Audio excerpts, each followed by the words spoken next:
మన దేశంలో సమానత్వం ఉందని చెప్పుకుంటున్నాం. కానీ ఒక ప్రశ్న, నిజంగా అందరికీ సమాన అవకాశాలు లభిస్తున్నాయా? కొన్ని వర్గాలు ఇంకా వ్యవస్థలో వెనకబడిపోతున్నాయా? మనం తప్పనిసరిగా మాట్లాడాల్సిన అంశం బీసీ వర్గాల సమస్యలు. బీసీ వర్గాల సమస్యల గురించి బీసీలను చైతన్యం చేస్తూ గత 25 సంవత్సరాలుగా ఉమ్మడి ఆంధ్రప్రదేశ్ రాష్ట్రంలో మరియు జాతీయ స్థాయిలో అనేక ఉద్యమాలు చేసిన జాతీయ బీసీ చైతన్య సమితి వ్యవస్థాపక అధ్యక్షులు ఈసీ రమణ గారు మన ముందున్నారు. వారిని అడిగి బీసీల యొక్క సాధికారత కోసం మరియు బీసీల యొక్క సమస్యల గురించి వారిని అడిగి తెలుసుకుందాం. నమస్కారం బీసీ రమణ గారు. నమస్కారం. ముఖ్యంగా కొన్ని బీసీ సంఘాలు ఏవైతే ఉన్నాయో ప్రభుత్వం అధికారంలో రావడానికి వారికి మద్దతు తెలుపుతూ అధికారంలోకి వచ్చిన తర్వాత వాటికి అనుబంధ సంస్థలుగా, అంటే వాళ్ళకి అడుగులు మడుగులు ఒత్తే విధంగా కొన్ని సంఘాలు, కొందరు నాయకులు ప్రవర్తిస్తున్నారు. అందుకే బీసీల హక్కులు ఏవైతే ఎన్నికల ముందు ఇచ్చిన హామీలు కానీ వాటిని అమలు చేయించుకోవడంలో జాప్యం కానీ నిర్లక్ష్యం కానీ జరుగుతుంది. రాజకీయ పార్టీలు కూడా బీసీల పట్ల వివక్ష చూపిస్తున్నారు అనే ఒక అభిప్రాయం బీసీ ప్రజల్లో, సామాన్య ప్రజల్లో అయితే ఉంది. అంటే దీనిపై మీ అభిప్రాయం ఏంటి? వాస్తవం అండి, సంఘాలు వేరు, పార్టీలు వేరు. పార్టీలో ఉండేటువంటి వాళ్ళు పార్టీ అభివృద్ధి కోసం పనిచేస్తారు. సంఘాల్లో ఉండేటువంటి వాళ్ళు ఆ సంఘంలో ఉండేటువంటి ఆ మెయిన్ డిమాండ్ల కోసం పోరాటం చేయాల్సిందే. మీరు మంచి క్వశ్చన్ అడిగారు. దానికైతే మేము ఒకటే క్లారిటీ చెప్తున్నాము. బీసీ సంఘాలు కొన్ని పార్టీలకు అనుబంధ సంఘాలుగా ఆ క్వశ్చన్ వేయడము, అది వినడానికి కూడా మాకు కూడా బాధగా ఉంది. ఎందుకు చెప్తున్నామంటే, బీసీ సంఘాలు నడిపేటువంటి ఆ వ్యక్తి ఫౌండర్ అని చెప్పేది, ఫౌండరు రాష్ట్ర అధ్యక్షుడు అంటారా, జాతీయ అధ్యక్షుడు అంటారా, అవన్నీ వాళ్ళ విధానాన్ని బట్టి ఉంటుంది. ఆ నడిపేటువంటి అధ్యక్షులు ఏ రాజకీయ పార్టీకి చెందకుండా ఉండాలనేది మా కోరిక. మా డిమాండ్ అడుగుతాం. ఏ పార్టీ అధికారంలో ఉంటే ఆ పార్టీని క్వశ్చన్ చేస్తాం. అధికారంలో ఉండే పార్టీయే కదా చేయాల్సింది. ఏ పార్టీ అధికారం ఉంటే ఆ పార్టీతోనే ఫైట్ చేయాలి. ఆ పార్టీతోనే మన డిమాండ్ సాధించుకోవాలి. ప్రతిపక్షము ప్రజలు ఇద్దరు ఒకటే. అందువలన ఏ రాజకీయ పార్టీ ఉన్నా కూడా వాళ్ళతో ఫైట్ చేసేటువంటి ఆ ధైర్యాన్ని, స్ఫూర్తిని ఈ జాతీయ బీసీ చైతన్య సమితి ద్వారా మేము బీసీలను ఎడ్యుకేట్ చేస్తున్నాం, చైతన్యవంతం చేస్తున్నాం. కొందరు దీన్ని మా పార్టీని క్వశ్చన్ చేస్తారా, అధికార పార్టీని మీరు అడుగుతారా, అధికార పార్టీని విమర్శిస్తారా అంటున్నారు. మేము పార్టీ పెద్దలకు కానీ, ప్రభుత్వ పెద్దలకు కానీ ఈ ఛానల్ ద్వారా, బీసీ సమాచార్ ఛానల్ ద్వారా కూడా మేము తెలియజేస్తున్నాం. మేము అడిగేది మా న్యాయమైన డిమాండ్ అడుగుతున్నాం. మీరు మేనిఫెస్టోలో ఏదైతే పెట్టారో, మీరు అధికారంలోకి వస్తే ఏదైతే మీరు చేస్తారో, మేము వస్తే బీసీల కోసం ఏమైనా చేస్తున్నామని మీరు ఏదైతే అడిగారో వాటినే మేము అడుగుతాం. మా అజెండా ఏముండదు. మా అజెండా చెప్పకపోతే చాలా ఉంటుంది. అది అది అది ఏ పార్టీ చేయలేదు. అది మీరు పెట్టినటువంటి మేనిఫెస్టోలో ఉండేటువంటి డిమాండ్లను అడుగుతాం, సాధించుకుంటాం. మేమైతే జాతీయ బీసీ చైతన్య సమితిగా ఏ రాజకీయ పార్టీకు సపోర్ట్ చేయదు. బీసీ డిమాండ్లు కానీ నెరవేర్స్తే ఆ పార్టీని పొగుడుతాం. బీసీ డిమాండ్లను ఏ పార్టీ అయితే చేయదో ఆ పార్టీని నిలదీసి మా హక్కులు సాధించుకుంటామని తెలియజేస్తున్నాం. అంటే ముఖ్యంగా ఏదైతే బీసీ ఉద్యమం అయితే ఉందో దాన్ని క్షేత్రస్థాయిలో బలోపేతం చేయాల్సిన ఆవశ్యకత అయితే నేటి పరిస్థితుల్లో ఉందని అనుకుంటున్నారు. ముఖ్యంగా అంటే ఏ స్థాయిలో బీసీలు, అంటే రాజకీయం కావచ్చు, సామాజికంగా కావచ్చు, ఆర్థికంగా అంటే ఎంతవరకు బీసీలు చైతన్యం అయ్యారని భావించవచ్చు? వాస్తవంగా జనాభాలో సగం. దేశవ్యాప్తంగా ఫస్ట్లో ఉన్నటువంటి కాకా కాళేశ్వర కమిటీ నుంచి కూడా, బీపీ మండల కమిటీ నుంచి కూడా ఈ దేశంలో అధిక సంఖ్యాకులైనటువంటి బీసీలు అభివృద్ధి చెందందే ఈ రాష్ట్రం కానీ ఈ దేశం కానీ అభివృద్ధి చెందదని రిపోర్టులు స్పష్టంగా ఇచ్చినాయి. బీసీలు అభివృద్ధి చెందితేనే సంక్షేమ పథకాలు, తర్వాత బీసీలకు ఉద్యోగాలలో అవకాశాలు కూడా మెరుగై సమాజం ముందుకు వస్తుంది.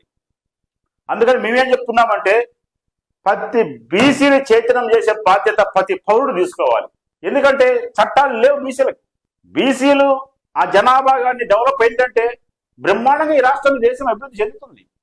బీసీలలో 54% ఉంటే రిజర్వేషన్ కార్డు వచ్చిన 27%, కేంద్రంలో 10% ఉండేటువంటి, అంటే 27% అమలవుతుందంటారా?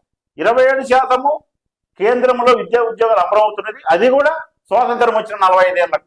అది బీపీ మండల్ కమిషన్ లో డిమాండ్ అన్ని కూడా నెరవేర్చమంటే ఆ రోజు చేసిన పోరాటం వల్ల 1990లో ఒక్క డిమాండ్ను బీసీలో నెరవేర్చుకోవాల్సిన పరిస్థితి వచ్చింది. ఇక స్థానిక సంస్థల్లో, విద్యలో, ఉద్యోగాలలో కూడా జనాభా దామాషి ప్రకారం రిజర్వేషన్లు లేవు. ఇప్పుడు కొందరు అడుగుతారు, రిజర్వేషన్లు ఇవ్వడం వల్ల ఈ రాష్ట్రం కుంటుపడుతుంది, ఈ దేశం కుంటుపడుతుందని చెప్తున్నారు. అటువంటి మేధావులకు మేము చెప్తున్నాం, రిజర్వేషన్ అనేది ఒక అవకాశం. అత్యధికంగా రిజర్వేషన్ ఇస్తున్నటువంటి తమిళనాడులో 63% తమిళనాడులో బీసీ రిజర్వేషన్లు ఉన్నవి. తమిళనాడులో అన్ని విషయాల్లో కూడా, అన్ని రంగాల్లో కూడా అద్భుతంగా దూసుకొని పోతున్నది. తమిళనాడులో ఉండేటువంటి డెవలప్మెంట్ ఈ దేశంలో ఎక్కడా లేదు. ఈ దేశంలోనే అత్యధికంగా డాక్టర్లు, ఇంజనీర్లు ఉండేటువంటి రాష్ట్రం తమిళనాడు. మరి అక్కడ రిజర్వేషన్ పెంచినప్పుడు రాష్ట్రం ఎనికి నెట్టివేయబడాలి కదా, అభివృద్ధిలో వెనక్కి రావాలి కదా. మరి ఎందుకు అభివృద్ధి చెందుతుంది? అక్కడ ఉండేటువంటి నాయకులు, అక్కడ ఉండేటువంటి ఆ ప్రజలు అందరూ మూకుమ్మడిగా ఈ రాష్ట్రంలో 63% రిజర్వేషన్లు ప్రతి ఒక్కరికి రావాలి అని ఆ రోజు సాధించుకోవడం జరిగింది. అందువలన అక్కడ డెవలప్ అవుతున్నారు. తెలుగు రాష్ట్రాల్లో పరిస్థితి లేదు. ఇక్కడ ఎంతసేపు చూసినా కూడా వారసత్వ రాజకీయాలు, కుల రాజకీయాలు, తర్వాత ఎవరన్నా ఉద్యమ నేపథ్యం ఉంటే వాళ్ళను పరోక్షంగా ఏ విధంగా చేయడాలు, ఇటువంటి ఈ తెలుగు రాష్ట్రాల్లో ఉన్నవి. పక్కన చూస్తే తమిళనాడులో బ్రహ్మాండమైనటువంటి బీసీ మూవ్మెంట్ ఉంది, తర్వాత కేరళలో ఉంది, పక్కన కర్ణాటకలో ఉంది, చాలా చోట్ల ఉన్నవి. తెలుగు రాష్ట్రాల్లో కూడా ఆ విప్లవం రాబోతుందని మేము తెలియజేస్తున్నాం. అంటే ఆంధ్రప్రదేశ్ రాష్ట్రంలో ముఖ్యంగా చూస్తే బీసీ ఉద్యమం ఏ స్థాయిలో ఉంది, బీసీ సంఘాలు కూడా అన్ని ఏకదాటి పైకి వచ్చి బీసీ ఉద్యమాన్ని బలోపేతం చేసే అవకాశం ఉందంటారు. తెలంగాణ తరహాలో ఆంధ్రప్రదేశ్లో కూడా బీసీ సంఘాల నాయకులు, బీసీ డిమాండ్ల కోసం ముందుకు వచ్చే వాళ్ళందరూ కూడా ఏకం కావాలని మేము తెలియజేస్తున్నాం. మేమైతే బీసీ చేతన సమితిగా సీనియర్ నాయకులు ఉన్నారు మాకంటే చేసేవాళ్ళు కూడా, వాళ్ళందరూ ఏ నిర్ణయం తీసుకున్నా కూడా ఆ డిమాండ్ల సాధనలో మేము ఉంటాం. మేము ఒకటే చెప్పాం, ఎవరైతే నిత్యం ప్రజల్లో ఉన్నారు, ఎవరైతే వాస్తవంగా బీసీ డిమాండ్ల కోసం వర్క్ చేస్తున్నారో వాళ్లకు బీసీ ప్రజలు సంపూర్ణమైన మద్దతు. ఇటీవల ఒక 3-4 ఏళ్ల నుంచి బ్రహ్మాండమైనటువంటి ఇంటర్నల్ బీసీ ఉద్యమం మొదలైంది రాష్ట్రంలో.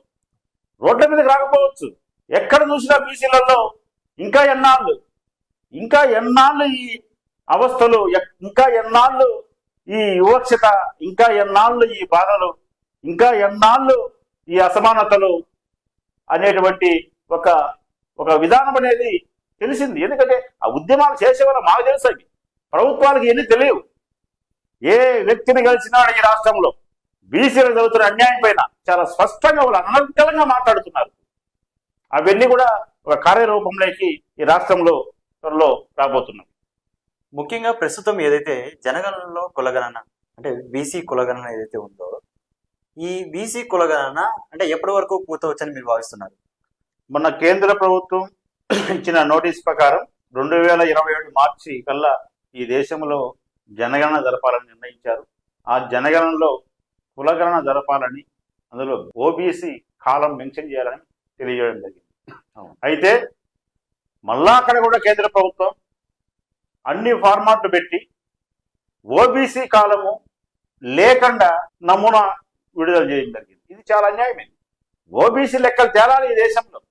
ఓబీసీ లెక్కలు తేలంది ఓబీసీకి రావాల్సినటువంటి నిధుల నియామకాలు అసాధ్యం. మీరు చెప్తున్నారు, ఒక ఆశ్చర్యకరమైనటువంటి నెంబర్స్ వస్తాయి బీసీలో లెక్కిస్తే, చాలా నెంబర్స్ వస్తాయి.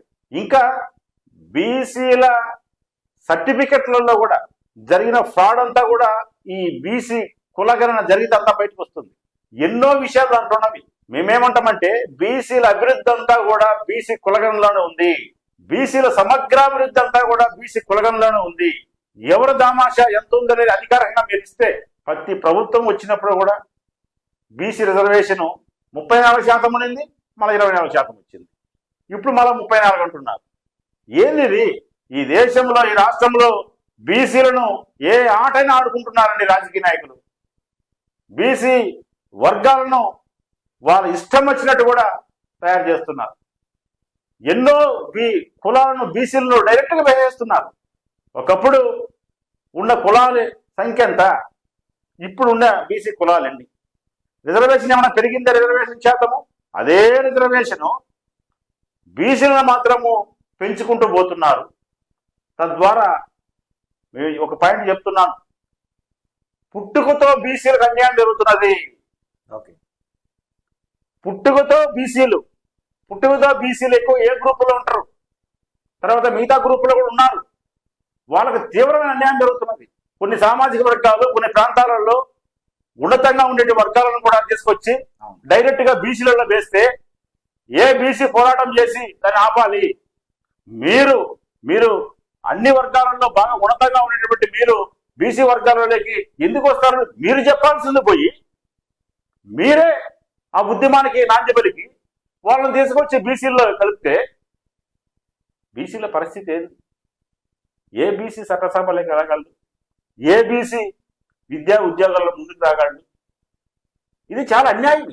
ఈ అన్యాయం పైన ఖచ్చితంగా ఒక పోరాటం అనేది ఖచ్చితంగా జరుగుతుంది. అంతిమంగా అన్యాయానికి గురవుతున్నటువంటి బీసీలు చైతన్యవంతులు అవుతారు. అది ఈ రాష్ట్రంలో ఈ దేశంలో రాబోతుంది. అంటే జనగణనలో ఓబీసీ కాలం లేదంటారా ప్రస్తుతం? జనగణనలో ఓబీసీ కాలం లేదు. ప్రజెంట్ టుడే ఈ రోజు వచ్చిన సమాచారం వరకు ఓబీసీ కాలం మెన్షన్ కాలేదు. అంటే మరి జనగణని బీసీలు వ్యతిరేకించే అవకాశం ఏమైనా ఉందంటారా? తీవ్ర స్థాయిలో వ్యతిరేకిస్తారు. అంటే జనగణనలో పాల్గొంటారా బీసీలు, లేకపోతే జనగణనలో బీసీలు పాల్గొనేది ఏ తరహాలో ఉంటుందనేది త్వరలో కొంత క్లారిటీ వస్తుంది. ఆ క్లారిటీ తర్వాత మేము కూడా కొన్ని గైడ్లైన్స్ తీసుకోవడం జరుగుతుంది. దానిపైన అందరితో చర్చించి ఒక నిర్ణయానికి అతి త్వరలో రాబోతున్నాం. ఏదైతే ప్రస్తుతం దేశవ్యాప్తంగా ఒక హాట్ టాపిక్ నడుస్తుంది, మహిళా బిల్లు అనే అంశం ఏదైతే ఉందో దానివల్ల బీసీ మహిళలకు ఏమన్నా లబ్ధి చేకూరే అవకాశం ఉందంటారు? వాస్తవంగా దశాబ్దాల కాలం నుండి బీసీలకు చట్టసభలో రిజర్వేషన్లు వస్తాయని చెప్పేసి పోరాటాలు చేస్తే ఈరోజు బీసీలకు చట్టసభల్లో రిజర్వేషన్ అడ్డుకునేదానికే మహిళా బిల్లు తెచ్చిపెట్టారు. 33% మహిళా బిల్లు వస్తే 100లో 34 సీట్లు మహిళా ఎమ్మెల్యేలు వస్తారు. అది చట్ట ప్రకారం జరుగుతుంది. అయితే మరి బీసీ మహిళల పరిస్థితి ఏంది?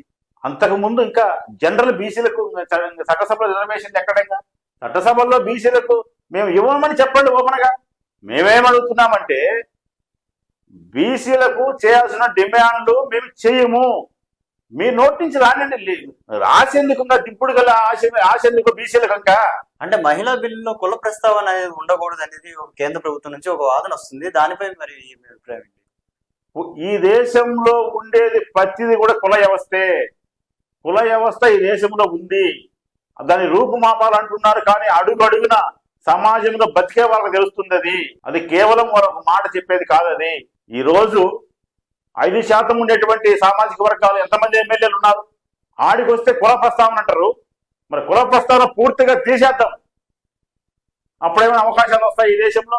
ఎటు తిరిగి కూడా బీసీ జనాభాలో చైతన్యవంతులైతే బీసీల కుర్చీలు కొన్ని వర్గాలు కబ్జా చేసినవి, బీసీలకు రావాల్సినటువంటి సీట్లు కొన్ని వర్గాలు కబ్జా చేసినవి. మాకు రావాల్సిన సీట్లు అవి. మీకు మీ జనాభా దామాష ప్రకారం ఎన్ని సీట్లు అని తీసుకోండి. మా సీట్లు కూడా మీరు కూర్చుంటే ఎట్లా? ఇంకెన్నాళ్ళు? ఖచ్చితంగా ఈ తిరుగుబాటు అనేది ఖచ్చితంగా వస్తుంది. ఎందుకంటే డాక్టర్ బిఆర్ అంబేద్కర్ గారు చెప్పినట్టు పొలిటికల్ పవర్ మాస్టర్ కీ, ఆ మాస్టర్ కీ అనేది బీసీలకు కూడా చైతన్యవంతులు అవుతారు. మేము అంతంగా ఒకటే చెప్తున్నాం, అసెంబ్లీలో లేని బీసీలకు అవకాశం రావాలి, పార్లమెంటులో లేని బీసీలకు ప్రాధాన్యత పెరగాలని చాలా సందర్భాలలో మేము చెప్పాము. ఈ విధానం లేకపోతే రేపు మహిళా బిల్లు కూడా వస్తే వీళ్ళు ఎమ్మెల్యేలుగా ఉంటారు, తర్వాత వాళ్ళ కుటుంబ సభ్యులే మళ్ళీ మహిళా ఎమ్మెల్యేలు అవుతారు. మరి బీసీ మహిళలు ఎక్కడ ఉంటారు? ఇది అన్యాయం. ఇది మేము చెప్పేది ఒకటే, మీ ఏ పార్టీ అయినా కానీ, నేషనల్ పార్టీ కానీ ప్రాంతీయ పార్టీలు కానీ బీసీలకు చేసే విధానాలు మీరు స్పష్టంగా చెప్పండి, మేము చేయమని చెప్పండి. మా ఓట్లు మేము వేసుకుంటాం. తర్వాత మాకు అంతిమ అవకాశం అదే. ఇంకా దయచేసి బీసీలకు చేస్తామని ఊరించి వాళ్ళని మాయం చేసి అణిచివేతకు గురి చేస్తూ చేయకండి. పార్టీ నాయకులారా, బీసీలకు ఏదైతే చేస్తామో చెప్పినోడు చేయండి, లేదంటే మేము చేయమని చెప్పేసండి. ఆ స్వేచ్ఛ మీకు ఉంది ఈ దేశంలో. దశాబ్దాలుగా ఏదైతే జాతీయ స్థాయిలో ఒక డిమాండ్ అయితే వినపడుతుంది, అంటే ఓబీసీలకు ఒక ప్రత్యేక మంత్రిత్వ శాఖ కావాలి అనే ఒక డిమాండ్ అయితే వినపడుతుంది. కానీ రాష్ట్రాల్లో చూస్తే మీరు బీసీలకి సంక్షేమ శాఖ ఉంది. అంటే బీసీల సంక్షేమ శాఖ వల్ల బీసీలు ఎంతవరకు అభివృద్ధి చెందారు?